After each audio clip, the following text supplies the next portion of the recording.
Today, we find out what happens when the crew of the Enterprise stops being polite and starts getting real.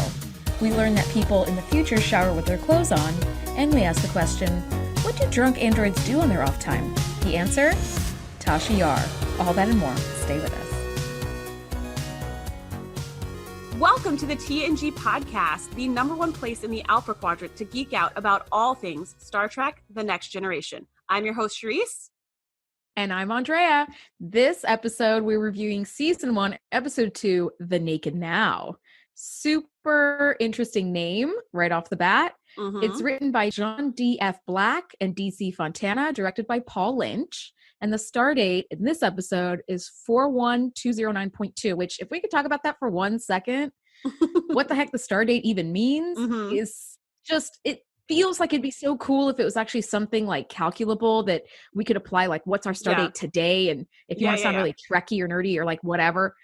Turns out after extensive research, it's basically a pile of crap. It just means nothing. Yeah, it's technobabble. It totally is. I wish it was something, but it's not. It sounds like it should be something. So the star date always starts with the number 4 because they're in the 24th century. That's what I was able to ascertain. And then there's a gaggle of numbers and then a decimal point and then one more number usually. And that number is supposed to be the day of the week. So 41209.2 means it was like the second day of the week, but the 120, like that doesn't mean anything. So it's mostly like they're in the 24th century and that's it. Do we know what day of the week is day number 1? You know, sometimes it's Sunday, sometimes it's Monday. Right. Why do they even have a 7-day calendar when there's no sun? Which is why we have a 7. I don't know. There's so many questions. But we're just gonna leave the star date as it is and just take it on faith. We're going to appreciate it for the majesty that it is and move on. So the plot of The Naked Now is the crew of the Enterprise is responding to messages received from a research vessel, the Tsiolkovsky, and they're monitoring like the collapse of some star. And the message suggests to the Enterprise that after a round of laughter and extreme horniness, what it sounds like, the crew suddenly is exposed to some sort of explosion, and that's all we know about him. So the Enterprise crew beams in to investigate, only to find that everybody is dead on board. And Geordi is infected with some sort of illness, and it ends up basically spreading to the rest of the crew. And this illness lowers the crew's inhibition, so everyone behaves as though they were drunk. That is our synopsis. It's a big one. So here's the thing: when they get to the say the name of that ship again. The Tsiolkovsky. Sure. When they got to that ship, they arrive and they're like, let's take a look at the bridge and see what's going on. And they had opened an airlock and sucked themselves out of the airlock because they thought it would be fun. Now, what is crazy about this to me? I mean, it's a really interesting scenario to start an episode off on. So I was a fan of that. I was like, okay, you got my interest. I'm very curious as to what the heck is going on. And then they go into the rooms where they're just finding these frozen bodies, which was kind of a throwback to the pilot where they had some frozen bodies. And I was like, they are just loving this frozen body special effect going on. It's like, but this time all the bodies were naked, but they were all frozen. And I was like, okay, that's, okay. It is a pretty cool effect. They do totally look frozen. I have no idea how they did that. Tasha Yar is like, oh yeah, I've been here before. I've been frozen. I call it Throwback Thursday or Throwback 0.7 or whatever day that the Thursday would be in the Stardate calendar that we don't know. But so first of all, you're just kind of like, wow, everybody died. We don't know how. And that is very concerning. Then they beam back to the ship, and now we're like, Geordi's acting a little cuckoo. And I love Picard's just phrasing of like, wait a minute, whatever this thing is, killed everybody on that ship. So we need to find a cure to this immediately. Like, it may just seem like fun and games. He's cracking jokes in sick bay, but people were sucking themselves out of airlocks and freezing to death. Yep. No, they're like, I love how serious he is about it. Picard is my kind of captain where he's like, we've got some bad shit and we need to find the answer immediately, just right now, not tomorrow, Dr. Crusher, right now. So if I could jump into a little bit of trivia before we really, really get into the meat of this. Yeah, please do. So this episode, I know, Shereese, that you love. I didn't Or at least you really, okay, maybe you really like it. Or maybe you just hated the pilot. I hated the pilot. Okay. And in contrast to the pilot, I really liked this episode. Okay. Yes. How do you feel about it? How do you feel whole? about it in terms of like the entire series? I don't know if that's really fair, because in the beginning of a season of any show, they're still getting their bearings, right? They're still figuring out who the characters are. Do we like them? Do we not? So it's hard for me to compare like episode 2 to any other episodes, because they're still like barely coming off the pilot. Like they were barely greenlit as a show. Sure. So I can't really compare. I think the show does age like fine wine. It gets better each season. Agreed. But I will say that why I liked this episode better was because it had a plot that I could follow. It was very, very cookie cutter, right? Dangerous, super deadly virus could kill you. And so could an exploding star, apparently. So let's try to not all have the deadly virus where we kill ourselves while also in the path of the exploding star. And let's see if we can get out in time. So I really enjoyed the fact that for my mind, I could follow that logic very easily. So, okay, so that makes more sense to me. I like this episode more than the pilot, but I still don't like this episode.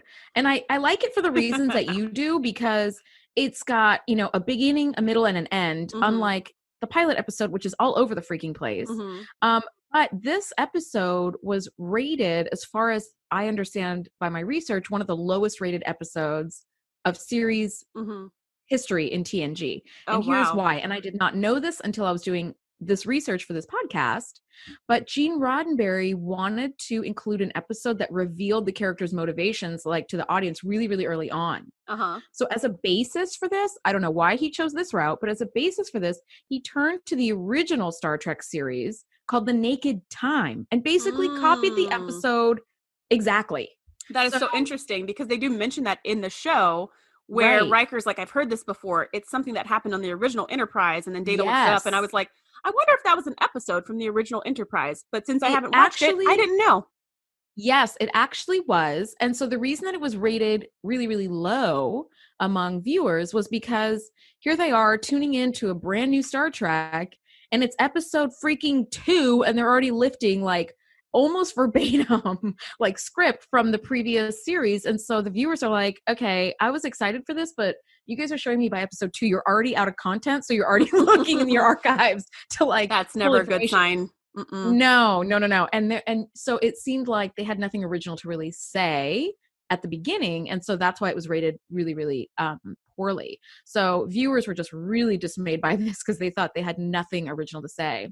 The other little bit of trivia is that I don't know if you noticed this, and you probably do in rewatching this for this podcast, but the chief engineer bounces around a bunch in the first season. Like who the chief engineer is. Exactly. So chief engineer Sarah McDougal was the chief engineer in this episode, and in this episode alone, like we don't know, maybe she got sucked out into space or something like at a later time. So unfortunate. So unfortunate. Right. Okay, so if we could just jump right in, you mentioned when the Enterprise away team beams onto the Tsiolkovsky, they discover that the bridge crew has been sucked out into space, or I think the more correct term is they've been blown out into space, but let's not get all actually about that. But here's my thing. I watched this and I was like, what the hell? The escape hatch is literally right behind the captain's chair. Like, who thought of that? It's basically where like the ready room is. Right. And you're like, well, why would you? I mean, there was no like force field in place. There's no like if you're just like if you're a little clumsy and like you trip, you could kill everybody aboard the bridge immediately. Like, who the F thought to put the escape hatch like 1 inch behind the captain's head? Why would that be there? Why would you put that there? Without an escape pod, there's no pod there. It's just a doorway, like an airplane door that just opens to space. Like, that's a terrible idea.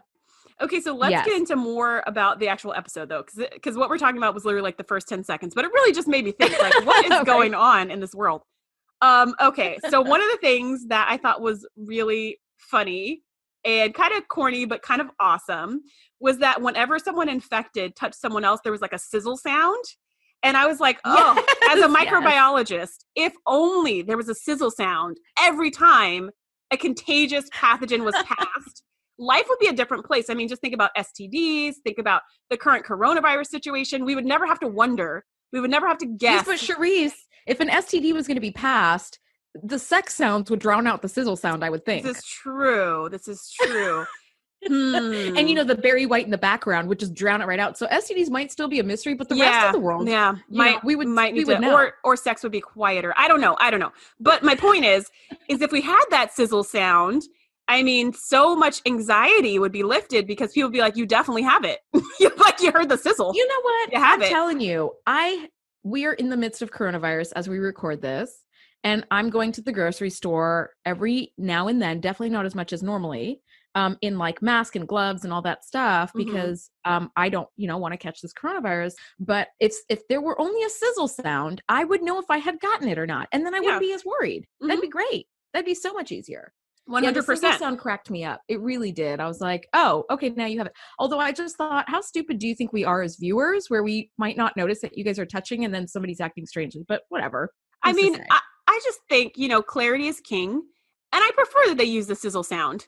Because then as you're watching it, you're just like, sizzle, oop, you got it. Sizzle, you got it too. Like you can just see it. Because there's the scene where Tasha's walking through she's shimmying, she's sashaying through the corridor. Yeah, because she's drunk as hell at this point. Yeah, she's got the drunk virus or whatever. Yeah, and the scene opens up like on her butt or something, on her hips. Yeah. And you're like, really? But anyway, so she's sashaying down the corridor and you just see everyone just making out and whatever, but no sizzle sound. So you're kind of like, how did they get it that and so I kind of like the cheesy sizzle, because it was like, oh, you've got it. And I love that Crusher figures it out, because they specifically went out of their way to say this was not a virus. However, it's acting like a virus and it's transmitting through touch. So I thought that was interesting that she picked it up, because why would you guess that if it's not a virus, that it's transmitted by touch? Why wouldn't you guess it's transmitted by air? Yeah, that would be a better guess to me. That they were down there on the ship, they inhaled something, and now they're speaking, kind of like with coronavirus, right? They're speaking and all the droplets of germs are coming out, and then that's actually what's infecting. That would be my first guess. So it was amazing to me that she guessed that it was touch, and she guessed the second that she got sizzled. She was like, wait a minute, you touch her, then you touch me, now we all got it. And she was right. Oh, crap. Yeah. Work faster, Beverly, work faster. Well, I do love, and we can get into this later. Well, actually, you know what? I'm just going to wait till we get to that when we get to it. But dialing back the timeline just a little bit. So they come back from the ship, from the Tsiolkovsky. They find everybody's frozen, which just a quick side note. If everybody has frozen to death 20 seconds ago and the away team is wandering around on the ship, how are they not freezing to death? Yeah, no, I don't think they froze to death 20 seconds ago. I think they froze to death a while ago. And the people who blew the escape hatch. The people who blew the hatch were the ones who were not frozen to death. They were still alive. They were partying on the deck or whatever. And then they were just like, you can hear them in the background in the beginning, actually, just those people that were partying. Like, yeah, well, you could hear them when they're like, should I do it? Should I push it? Yeah, push it. Do it. It's going to be fun. Yeah. And they're like, okay, boom. And then you hear them push it. So I think those were the ones who did not freeze themselves to death or die in some other horrible way. They were still alive, and then they blew themselves out of the hatch. Oh, that makes more sense. Mm-hmm. All right. Well, at any rate, so Geordi's wandering around. He finds, the frozen woman in the freezer. And she falls in the shower. In the shower, which is really weird because it just looked like a closet. So how do they know it's a shower? But whatever. And that's besides the point. So this frozen woman falls into his arms. So he is infected. And then he comes back and he's in sickbay and everybody's getting checked out to make sure that they didn't, bring anything aboard, which they totally did, but whatever. And it occurred to me as I was watching this that Geordi's laying on the bed. Dr. Crusher is doing the tricorder thing. And Riker is like leaning so far over Geordi. Like, why are you in there? Does privacy not exist in the 24th century? Like, where's OSHA to be like, hey, let this guy have like a little privacy in his medical screening? Mm-hmm, nope. And honestly, so much of this problem in this episode was so avoidable because everybody was talking like 3 inches away from each other. And I just kept screaming like, back up.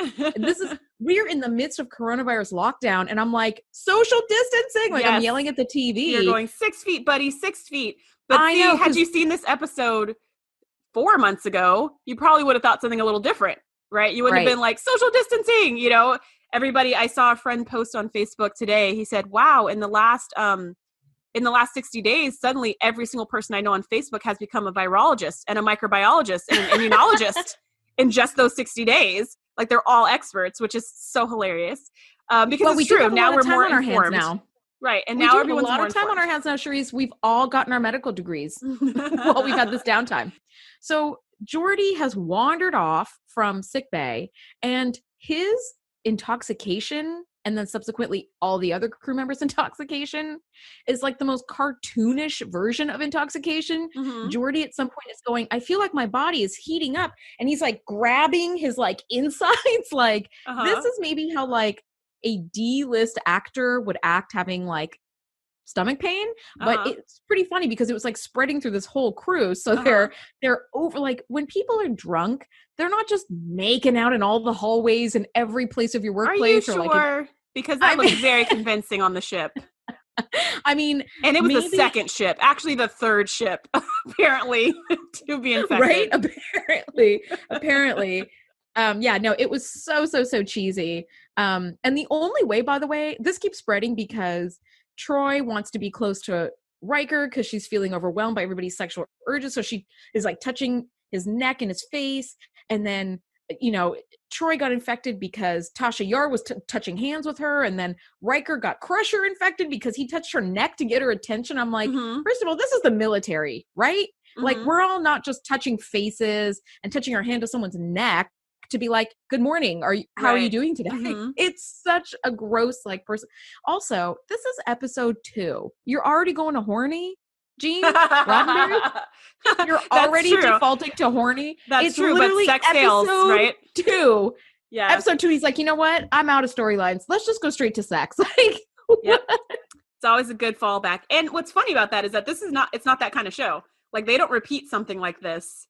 Spoiler alert. They don't repeat something like this ever again in the canon of Next Generation. If you're looking for heavy duty space porn, maybe Star Trek TNG is not the way for you to go. Not the way to go. You need a different show. It's a different show for that. There are a couple of sex scenes. And by sex scenes, I mean, this was on like primetime TV, so they can only allow so much. Right. And it was basically like 2 characters going into a room and then the door closing behind them, and you just sort of, it alludes to what happens. But there are a few scenes like that. But I would just say in all 7 seasons, maybe just a handful. It really is very light. Just a handful, and maybe there's a couple characters who are just like obsessed with Picard and they hit on him pretty hard. And then there's like one episode where Troy has a situation where she's kind of this super seductress, but for the most part, the whole crew just has to have sex with everybody they see is not a thing that repeats. So it does kind of set a false expectation for being episode number 2. I do want to mention something interesting. So that you just kind of pointed on with Troy going to Riker and being like, I just need you or whatever, is when she tries to get his attention, she calls him Bill. And that was in the TNG Bible. That was like one of the things listed under Riker's description, is that in informal situations, his good friends will all call him Bill. And when I read that, I was like, Bill? Nobody calls him Bill. Like only, because I was like, people, it's Will. Yeah, close people call him Will. Nobody calls him William.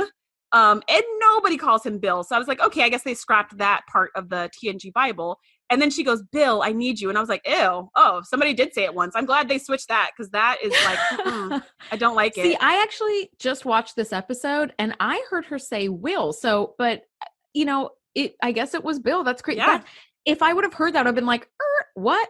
Although I do, right. So I do love that you mentioned that, because when she goes Bill and tries to get his attention, he comes over and he goes, what do you want? It's so like, I'm busy right now. And she's over here sweating and having all these crazy sexual urges. And he's just like, what do you want? Like, you could not be less rejected. It's kind of like a repeat of episode 1, right? Where she's like, maybe you and I should go down under the tunnels. And he's like, no, how about not? You go ahead and go with somebody else. We're not doing that. And it's funny too, because the TNG Bible kind of talks about how Riker doesn't want them to be together because he thinks it'll diminish his judgment and his ability to make a good call. But the way it comes across is, I am just so not into you, lady. I'm very much not into you. And it comes across as Troy being super thirsty and Riker being super standoffish. It's just, it's interesting. We'll see how that just nobody ends develops. Nobody ends up looking great in that scenario. Like, she looks thirsty, he looks uninterested, and like aloof towards her. So it's like, Mhm. oh, this is one place where Will's sort of general, like, lacks kind of personality. I mean, he's very, very serious about his career, right? He wants to make captain by like certain age, all this stuff. Like Right. he takes his job very seriously, Right. but this was the first time that we saw what I think of as the Will Riker man spread, when he's sitting in his commander's chair and his legs are all spread apart and his elbows are like on his knees. So he's like leaning forward. He's doing like the Will Riker lean, right? Uh-huh. And he looks like he's just like listening to an interesting story. He's like way leaning up. Uh-huh. And I was like, oh, the Will Riker spread has started to show itself. And I cannot wait till we get to the episodes where he starts doing the lean, because as far as I understand, Jonathan Frakes is a really tall guy, or like a big, tall, strapping I man. think he's pretty tall. Yeah, right. So things like the bridge, like the bridge panel that Worf has to stand at all the time, are low for him. And so he does this like power stance where he'll often either do kind of the Captain Morgan and put his crotch in people's face when they're talking to him. So uncomfortable. I'm always so uncomfortable when he does that. I'm like, Data, why don't you be like, buddy, can you take 3 steps back? Put your leg Please down. remove your genitals for my proximal whatever, like something. Yes, or he does the Will Riker lean, where he holds onto the bridge and then leans like down and forward. Yes. He does the like, who do you think you are, buddy? And I'm like, oh, okay, I'm taking you seriously now. Yeah, Will Riker is no joke. He's no joke. Yeah. But anyway, speaking of Data and genitals, should we just get right into that? If I had a nickel Very for every awkward time moment. I started a conversation with that exact line right there, I would have like one nickel. Is that why Brent Spiner won't return our phone calls to be on this podcast? Because we start things like, that's our last time saying it, Brent. Genitals. I swear. It's our last time saying it. Be on our show. Yeah, so that was another thing that was in the TNG Bible, which was that Data be fully functional. And what was funny about that is that where it says, so by the way, this TNG Bible that we're referring to is a writer's guide that Gene Roddenberry created to explain to other writers or anybody who's involved with the show, the kind of the vision of the show. So it covers a whole bunch of stuff, like the cast or the crew, I should say, and like their characteristics, their personalities, what the ship should look like, their mission, all kinds of things, backstories. And so in the section where it's talking about Data, it says that Data was created by this colony of, in this colony, blah, blah, blah. And it says he was created to be fully functional, and fully functional is like bold and underlined.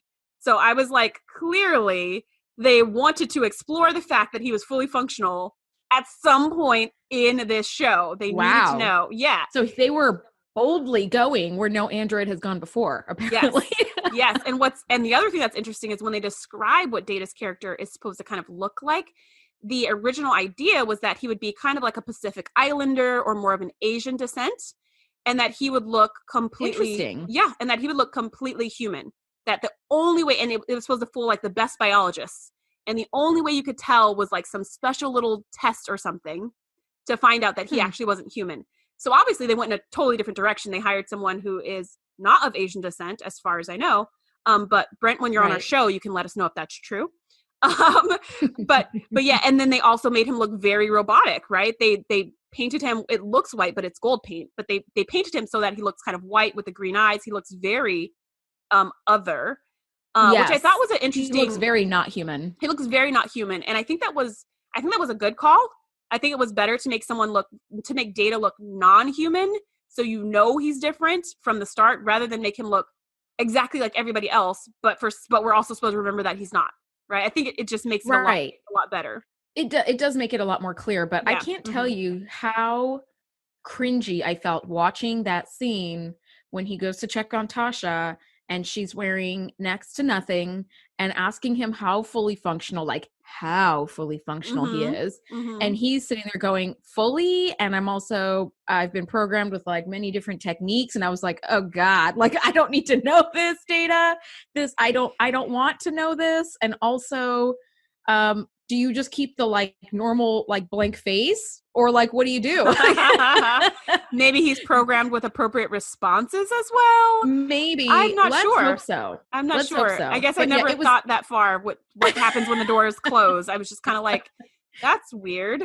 I just thought, oh dear God, I didn't need to know this. But Denise Crosby, the actress who plays Tasha Yar, has the most ridiculous body. Oh my gosh, she looked so good. She did. Oh, she looked amazing. I mean, they all had ridiculous bodies. Like, yeah, they did. Those uniforms left nothing to the imagination in terms of like any kind of extra pounds. They probably didn't have a cinnamon roll for 7 years. No, nothing whatsoever. No, you probably just, if you were, I mean, Marina Sirtis, who plays Counselor Troy, like she has very revealing sort of like costumes, but the men too, like Patrick Stewart and Jonathan Frakes, those guys couldn't be carrying an ounce extra on them. So they all were in like amazing shape. But that costume that they went with for Tasha Yar's like seduction scene was crazy. And for those of you who haven't seen this episode or haven't seen it for a while and don't know what it looks like, we'll post a picture up of her with her crazy banging good body. It reminds me a little bit of I Dream of Jeannie. That's kind of what came to my mind. Definitely, like super midriff bearing and like back bearing and kind of like parachute-y pants, sort of. Yes, it was adorbs. Like she looked great. She looked amazing. She looked amazing. I wish she would have gotten rid of that stupid curl on her head. That was really dumb. Me. But I think it was supposed to be futuristic. Oh my god. Oh my gosh. Okay, I was watching this episode with my husband Brian, and I went, "What is with the curl?" And he went, "Because future." And I went, "Oh yeah, I guess so." Yeah, and along those veins, I love at the end. When she goes to Data and she's like feeling so embarrassed, which is my picture of what happens when someone has a really rough night with alcohol. They do a bunch of things that they sort of kind of remember. With a coworker? With a coworker that you sit like, 1 foot away from. For the next 8 years or whatever. Yeah, and she walks up to him and is just like, it never happened, and just turns away. And Data just looks so confused because, he's processing like, but it did happen. If she would have just told him like, let's pretend it never happened, or even though it happened, we will never talk about this again. Is that understood? He'd be like, yes, understood. Like, he is not going to be awkward about it because he doesn't have the capacity to feel awkward about it. Right. So if you're going to have a one-night stand with anybody, Data's the guy because he's the one for you to be like, look, buddy, this happened. He is going to be discreet. Yes, he'll be. If you tell him to be discreet, he can handle it. If you tell him never mention this again. He will have no personal feelings to get in the way of his job. No. Because he doesn't Purge this from your memory files. Purging. Done. Done. Okay, so talking about Data some more. I know that Data is your all-time favorite TNG character. Yes. When he shows up on the bridge after he and Tasha Yar have done the dirty deed, he shows up on the bridge. I just love saying that in the same sentence as Data. He saunters and like wobbles onto the bridge, and we don't think that androids can be infected by this virus, should we call it? But apparently they can. So how did you feel watching him be silly like that? I was delighted. What did you think? So I know the first time that I saw this, I was really annoyed, not because he was drunk, but because he's an android who was drunk. Because I was still under the impression that this was a virus. And as you all know, I'm a microbiologist. My main focus is on viruses. And I was like, come on, people. If it infects a human, it cannot also infect an android. Viruses are species specific. If it affects my dog, it's not going to affect my cat. Like, it doesn't make sense. So I was just like, I just remember being annoyed by that. You were exactly the right person to know all about this. Yeah, I just remember being like, but that doesn't make, he should be, and they actually do this in a lot of episodes where he is immune to things that affect the humans because he's not human. So I was like, why would they have him be affected by this? And I'm not sure. And as far as I was aware in my rewatching just very recently, and being a biologist myself, the way that they explained what was happening was they're near this like collapsing star that has like this crazy gravity shift or whatever. And so this like intense gravity created like oxygen bonds and molecules, and the oxygen bonded with something in the carbon in the brain or whatever. And then it created this like it basically created alcohol and like made everybody drunk. But Data doesn't have carbon in his brain and he doesn't breathe oxygen. So what the hell? Like, none of that is explained at all. He might breathe oxygen. I mean, he might process oxygen or something. I don't know. But we might find that out in some later episodes. I guess. But yeah, they did talk about the water that's being like linked to something else and blah, blah, blah, and affects the brain. And that does beg the question, like, yes, they said it's not a virus. They said it's a chemical reaction. However, does not the android run on different chemicals than a human? Since when is he running on water and oxygen and carbon? Yeah, that's a great question. not to be super Trekkie geeky, but he has a no, positronic to be totally brain. geeky. Yeah, to be totally geeky. Yes. Let's just drop the other shoe. I mean, it's episode 2 of our podcast. Everybody knows what a super geek we are. Okay, but he has a positronic brain. That's not a regular brain, man. Gene, you dropped the ball. I'm just going to say, I know we shouldn't speak ill of the dead or whatever, but Gene, y'all dropped the ball on this one. Team Gene. Yeah, because like, they show his brain many times when Geordi goes in to like, look at stuff. And that is all circuitry. It's not running with water. So the water chains hooked to other molecules that somehow make it alcohol or whatever is not gonna make him. But whatever. At least the hypospray worked on him. Since he somehow was affected by it, he was just cured as well. So yay for that. Sure. And I guess, I mean, I'm not sure. Okay, this is what I think. Part of me is like, why did he have to sleep with Tasha Yar? Why would he get infected? Why couldn't he just not be infected and be like immune? How would that have hindered the storyline? It wouldn't have. He would have just been confused like he always is. Why are you doing this? Why are you doing that? You are acting quite strange. That would have been fine. But I think because they wanted to show the fully functional piece, they were like, okay, so he's got to have sex with somebody. And they're like, but would that make sense for him to just do that out of the clear blue? No, he wouldn't. So we got to get him drunk too. Yeah, he has to be altered. Yeah, I maybe would have respected it more if someone would have messed with his positronic brain and like lowered his inhibitions or something in the episode, they're goofing around. Yes, in the episode The Game, which we will review whenever we get there. Yes, whenever we get there. We're doing an episode by episode breakdown, so when we get to that one. In the episode The Game, he basically is immune to the game's like drug effect on the brain, and so in order to like keep getting their high, like the team like turns him off. Like they couldn't have switched him off. Like just switch him off. That's okay. Yeah. But I feel like why, Gene, is it so necessary for me to know that Data can have sex? Like I don't need to know that Picard can have sex. I'm not watching it for this. Like I don't need to know that. Okay. Oh my God. Speaking of Picard, Dr. Crusher in her mad rush to find the cure rushes up. She's now infected. She rushes up the turbo lift to the captain's ready room and then basically starts like unzipping her top. And I was going, Beverly, put those away. Beverly, oh my God. Oh, no, Beverly. I'm just so hot, Captain. It's like, oh my God. Oh my God. It was, and she was like, I feel like I might have been infected. So do you want to do this or not? Like it was so, totally. And then she was like, you owe me this. And I went, whoa, Beverly, you are really like revealing, like letting us peek behind the curtain as to like what your interaction with Jean-Luc Picard really is gonna be like or has been like. Yeah. Because her first thing is like, you owe me this. I was like, oh, does he have a debt he needs to repay? Yeah, and she was really good at that like seductress role. She actually, there's another episode way later, so I won't have spoilers, but there's an episode way later in like, I don't know, season 6 or something that mainly stars her, and she has this kind of like losing her mind moment in it. I think she's just so good at that. Like it's so believable when she's like, I'm fighting against it, but I don't want it. Like I believe it. It doesn't seem cheesy at all.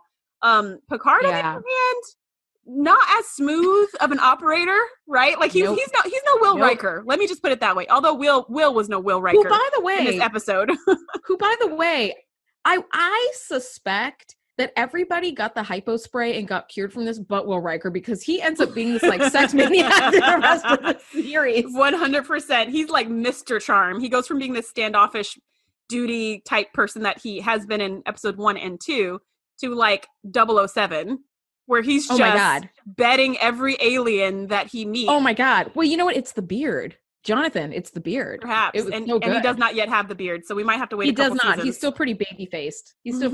But I suspect that Riker just carries that infection and was like, they offer him the hypo spray and he's like, I'm good. I'm super, super good. But Captain Picard is definitely no Riker, and he is really cheesy and funny about it, which was actually like slightly charming. Yeah, it was endearing, but not like romanticizing. It wasn't like, wow, look at that. It was kind of like, oh, this is awkward. This feels like a teenage boy hitting on a girl he likes, you know? I think you're pretty, those of you and you're like, eek. Right? For those of you who've seen this episode or who are rewatching it with us, there's that moment in the ready room when Beverly is like, Jean-Luc, I need this. And he starts talking and he goes, And it's the weirdest sound. He goes, or something. I'm not sure what was he coughing? Was he just clearing his throat? Know. Was he like hubba hubba? But is that how it sounds in French? I was. That's the sexy sound in French. If you are one of our French listeners, please correct me if I'm wrong. Yeah, but I don't know what when you're really turned on. I don't know what that sound effect was coming from him, and I don't know how many takes it took for them to get to that point where that was the one that they had to go with. But then he, and can I keep going with this scene? Yes, please. Then he leans against her, kind of like a come hither type deal, and he's just like, "Not now, Beverly," or something like that. And I was just like, yes. He like whispers it in the doorway between the bridge and the ready room so Worf can see him. And he goes, "Not now, Beverly," and like goes back to work. And then he like waves really awkwardly at her when she gets on the turbo lift, and immediately followed by Worf saying, "Riker, I think the captain's infected." You know, if that didn't feel like such a snitch moment, like you're ratting out the captain. But I could totally appreciate why, because he was like, "You need to get up here. We're definitely in trouble. The captain is now infected." At this point, though, Riker is also infected. Let's not forget that. Yeah. He was infected. He infected Beverly. So if she just infected Picard, he could be further along than either of them. Right. But he's not. Right. Magic, whatever. Yeah, he managed to keep his like composure for the most part, and I thought that didn't make any damn sense to me. Although maybe a bit. The tip of his lip sweated a bit, so he had just like, it makes no sense.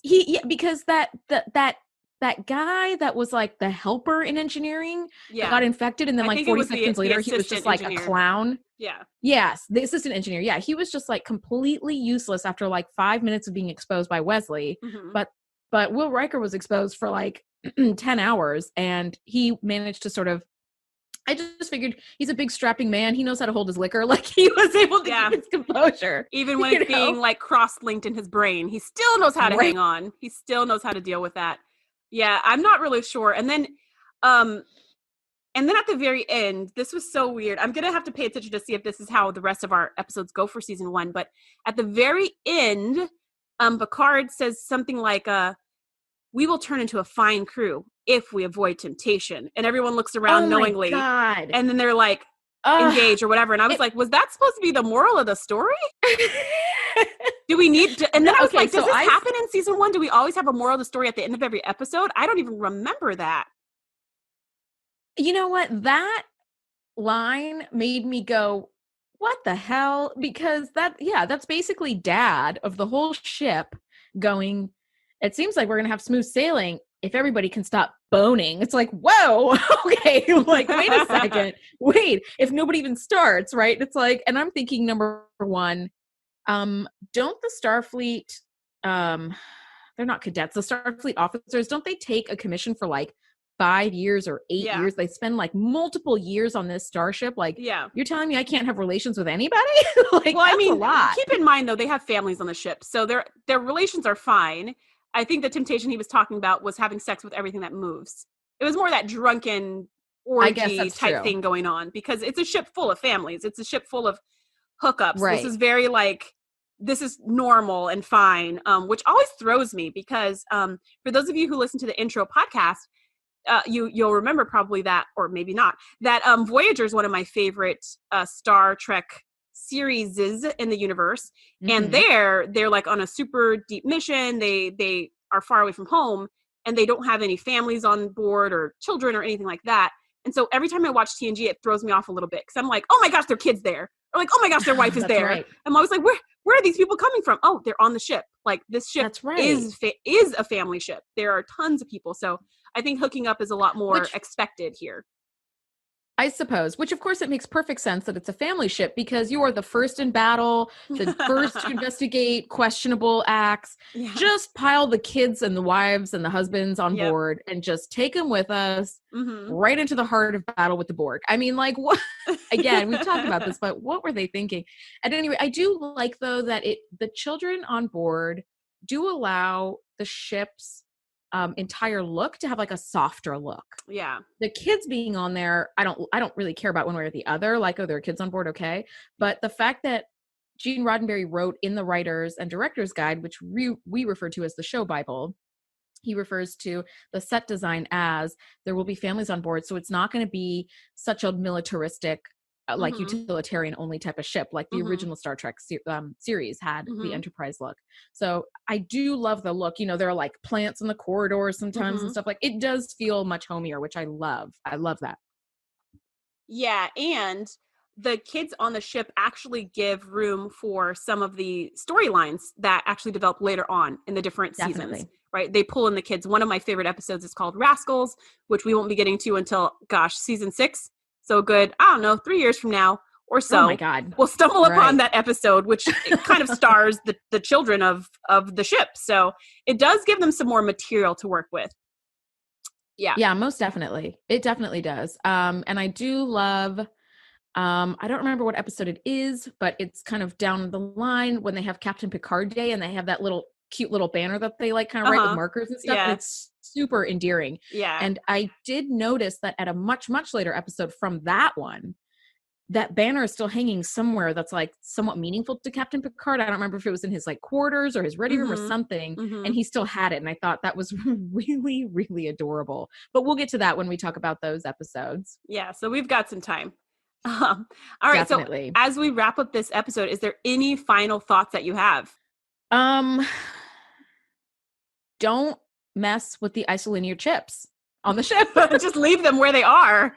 Yeah, just leave those command chips where they are, because when a piece of a burning star is hurtling towards the ship and about to blow you up, you could just casually get out of the way. Like, the whole problem was that whoever that guy was, the assistant in engineering, messed everything up. And really, that's the guy I blame for the whole thing. I just blame that one guy who we never ever see again. No, this reason.